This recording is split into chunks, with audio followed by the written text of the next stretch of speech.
인도양 한가운데 지도 한쪽에 조용히 놓여있는 섬 하나가 있습니다. 하지만 이곳을 실제로 본 사람들은 한결같이 말합니다. 여긴 지구가 맞지 않다. 오늘 우리가 들어가 볼 곳은 지구에서 가장 이상한 풍경을 가진 섬, 소코트라 섬입니다. 소코트라에 발을 들이면 가장 먼저 눈에 들어오는 건 낯선 형태의 나무들입니다. 우산처럼 가지가 넓게 펼쳐진 용혈수, 배가 부풀어 오른 병만나무, 마치 다른 행성에서 옮겨온 것처럼 보이는 생명체들. 멀리서 보면 이 풍경은 SF 영화 속 외계 행성의 숲 같기도 합니다.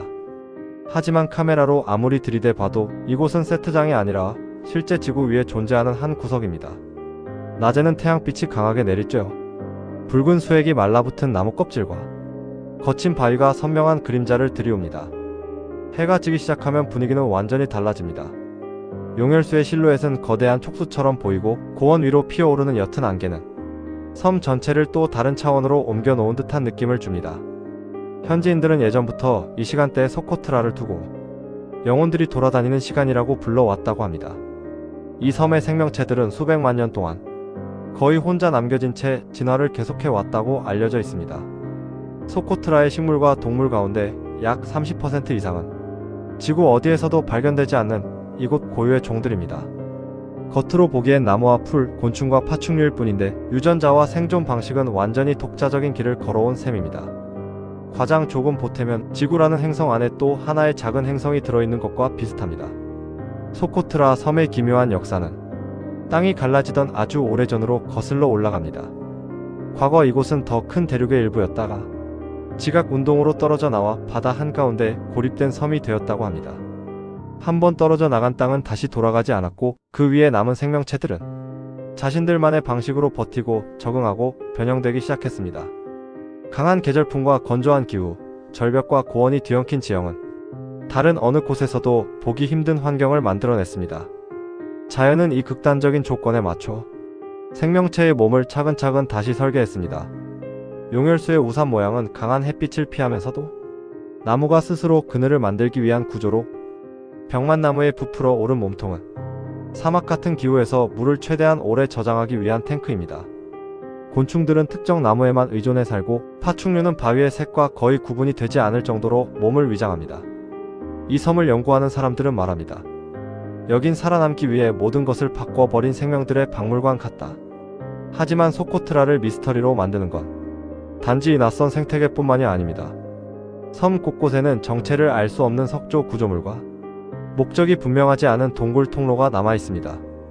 어떤 것들은 바다를 내려다보는 절벽 위에 서 있고 어떤 것들은 인적이 드문 고원의 가장자리에 숨듯이 자리 잡고 있습니다.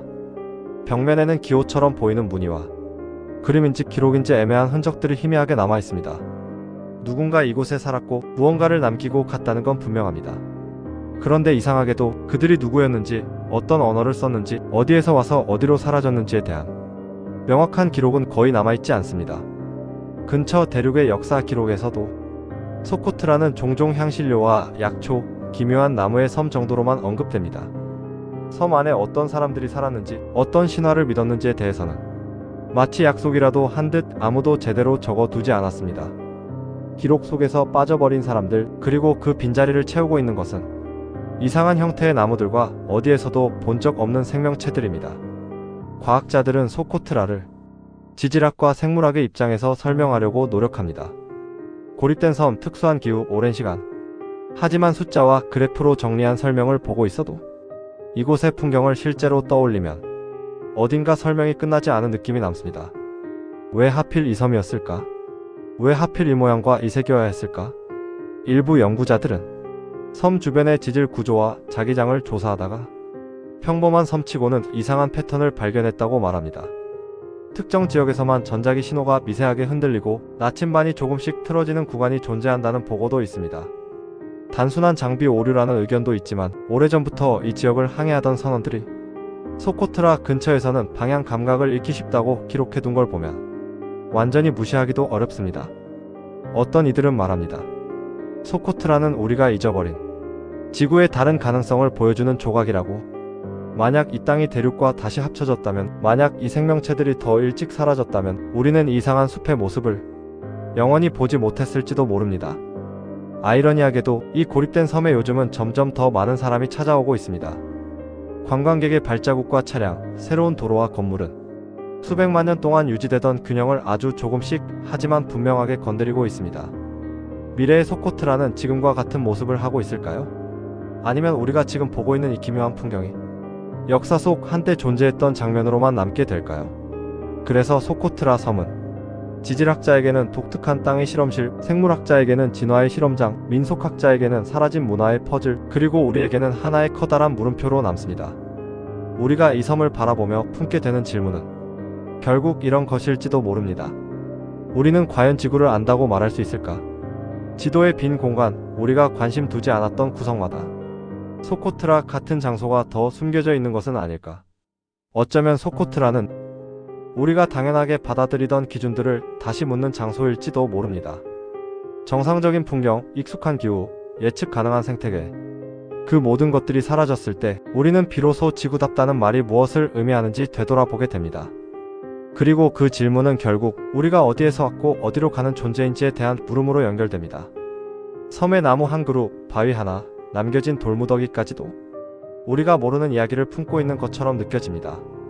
그래서 이 풍경을 마주한 사람들은 말합니다. 소코트라는 단순한 여행지가 아니라 지구가 우리에게 건네는 하나의 질문 같다고. 그 질문에 어떻게 답할지는 아마도 이 섬을 바라보는 우리 각자의 몫일 것입니다. 우리가 미스터리를 멈추지 않고 바라봐야 하는 이유는 바로 그 다음 장을 넘기기 위해서인지도 모릅니다. 저는 타임슬립 혁이었습니다. 구독과 좋아요, 알림 설정은 다음 미스터리를 준비하는 데 큰 힘이 됩니다.